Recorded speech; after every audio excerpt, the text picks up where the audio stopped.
বলো কেন কেন খুলে দেবো কেন? কি কারণে তুমি কেন বেঁধে রাখছে কেন? মা মা বাচ্চা কেন? পড়াশোনা করো না কেন রে? পড়াশোনা করবা? পড়াশোনা করো দেখে বাচ্চা।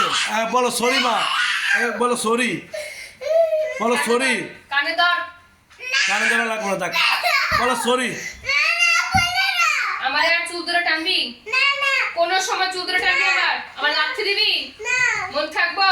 বলো আমি ভালো হয়ে গেছি।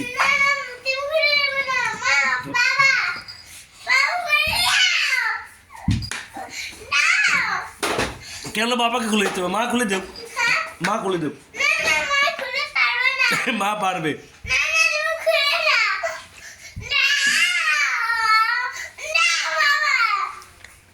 খুলে দিলে পড়াশোনা করবা? চোখের জল মুছো। হ্যাঁ খুলতেছে, তুমি চোখের জল মুছো। খুলতেছে, চোখের জল মুছো।